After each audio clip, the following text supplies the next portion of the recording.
Kakkanad DLF ഫ്ളാറ്റിന് സമീപത്തെ പൊതുതോട് അടച്ചുകെട്ടിയതിനെതിരെ സമീപവാസികൾ. Flat അധികൃതർ തോടടച്ചതിനെ തുടർന്നുണ്ടായ വെള്ളക്കെട്ട് മൂലമാണ് ഫ്ളാറ്റിലെ മഴവെള്ള സംഭരണിയിൽ മലിനജലം കലർന്നതെന്നാണ് ദർശൻ നഗർ നിവാസികൾ പറയുന്നത്. പ്രശ്നത്തിന് അടിയന്തരമായി പരിഹാരം കാണണമെന്ന് സമീപവാസികൾ ആവശ്യപ്പെട്ടു. കാക്കനാട് DLF ഫ്ളാറ്റിന് സമീപത്തെ തോടിലൂടെയാണ് പ്രദേശത്തെ മഴവെള്ളം ഒഴുകിപ്പോകുന്നത്.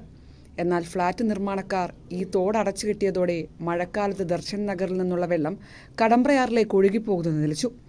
കഴിഞ്ഞ ആഴ്ചയിൽ പെയ്ത മഴയിൽ രൂപപ്പെട്ട വെള്ളക്കെട്ടിൽ മലിനജലം DLF ഫ്ളാറ്റിലെ മഴവെള്ള സംഭരണിയിൽ കലർന്നതാകാമെന്നാണ് ദർശൻ നഗറിലെ താമസക്കാർ സംശയിക്കുന്നത്. ആ ചെറിയ തോട് ചെന്ന് ഈ DLFന്റെ അവിടെ ഉണ്ടായിരുന്ന ആ കുളത്തിനകത്ത്, വലിയ കുളത്തിലായിട്ടായിരുന്നു വെള്ളം മുഴുവൻ ചെന്നിരുന്നത്. സ്ലോലി അവർ മണ്ണിട്ട് കംപ്ലീറ്റ് അങ്ങോട്ട് നികത്താൻ തുടങ്ങി. ഈ ശക്തമായ മഴയിൽ ആ പ്രദേശങ്ങളിലുണ്ടായിരുന്ന എല്ലാ അഴുക്കുകളും ഈ വെള്ളത്തിലേക്ക് കളഞ്ഞിട്ടുണ്ട്. അവിടെ ഒരുപാട് പേര് രാത്രിയിലൊക്കെ മലമൂത്ര വിസർജനം ചെയ്യുന്ന സ്ഥലമാണ്. സ്വാഭാവികമായും ഇതടങ്ങിയതായിട്ടുള്ള വെള്ളം ഈ തോട്ടിലൂടെ ഒഴുകി വന്ന് അങ്ങോട്ട് ചെന്നിട്ടുണ്ടാവും. അതിനകത്ത് 100% ഈ കോളി ബാക്ടീരിയ ഉണ്ടാവും എന്നുള്ള ഉറപ്പാണ്. അതുകൊണ്ട് 27-28 മഴ കഴിഞ്ഞ് 29-ാം തീയതിയാണ് അവിടെ ആദ്യമായിട്ട് ഈ കേസസ് റിപ്പോർട്ട് ചെയ്യാൻ തുടങ്ങിയത്.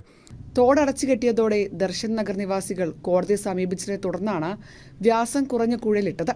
എന്നാൽ ശക്തമായ മഴ പെയ്താൽ ഈ കുഴൽ അടഞ്ഞ് വെള്ളക്കെട്ട് രൂപപ്പെടും. ഇങ്ങനെയാകാം ഫ്ളാറ്റിലെ ജലസംഭരണിയിലടക്കം വെള്ളം കയറിയതെന്ന് സമീപവാസികൾ പറയുന്നു. ഫ്ളാറ്റ് അധികൃതർ മൂടിയ പൊതുതോട് പുനഃസ്ഥാപിച്ച് വെള്ളക്കെട്ടിന് പരിഹാരം കാണണമെന്നാണ് ഇവരുടെ ആവശ്യം. കൈരളി ന്യൂസ്, കൊച്ചി.